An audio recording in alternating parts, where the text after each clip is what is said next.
խոսքը փոխանցեմ պարոն Ռոստկամին։ Շնորհակալություն Սկոտ, առաջին հերթին ուզում եմ շնորհավորել հայերին, մոտավորապես 1.5 միլիոն հայեր են մասնակցել երեկվա խորհրդարանական ընտրություններին, ցույց դնելով նրանց կուռ հանձնառությունը ժողովրդավարական մասնակցության նկատմամբ, ինչպես նաև նրանց հստակ ցանկությունը ձևավորել իրենց ապագան,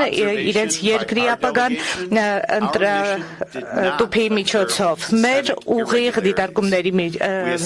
հիման վրա մեր առաքելությունը չի դիտարկել համակարգային խախտումներ։ Մեր գնահատմամբ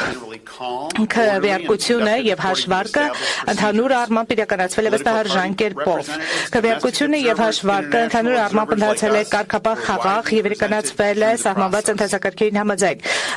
Կուսակցությունների ներկայացուցիչները, տեղական դիտորդները եւ մեզ նման միջազգային դիտորդները լայն ներկայություն ունեին ամբողջ գործընթացում։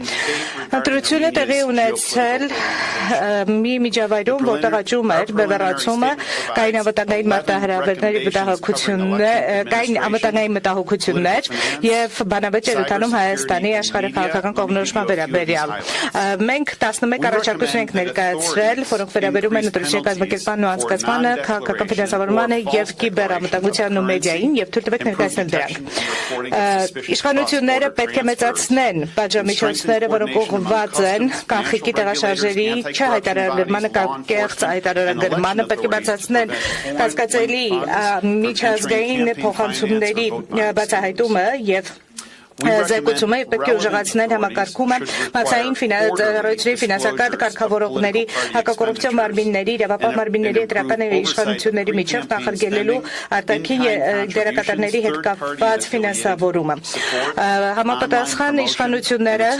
պետք է երամսյակային կերպով բացահայտեն կուսակցությունների ծախսերը եւ պետք է բարելավեն մինչև ընտրությունները ծախսերի նկատմամբ վերահսկողությունը, ոչ կանխիկ մասնակցությունը դրա ինչպես նաև երկկողմ եւ ապելացված աջակցությունը, առցանց առաջխաղացումը եւ արտաքին եւ անդրսահմանային ֆինանսավորումը։ ԿՀ-ն պետք է ավելի կուռ եւ խիստ իրականացնի իր վերահսկողությունը, քննադատություն իրականացնելու եւ լուծելու ընտրությունների հետ կապված վեճերը։ Պետական մարմինները, ընտրական մարմինները, տեխնիկական փորձագետները, քաղաքասարակությունը, միջազգային դերակատարները պետք է շարունակեն ամրապնդել կիբերամտանգության դիմակայունությունը,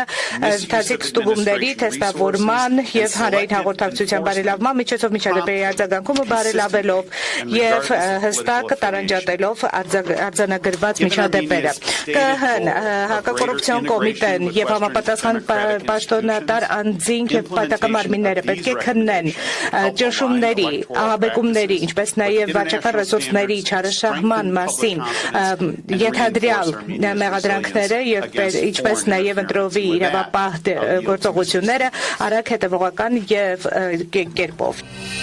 Բաժանորդագրվեք Արմաթ մեդիայի ալիքներին սոցցանցերում։ Հետևեք մեզ նաեւ Armat Media AM կայքում։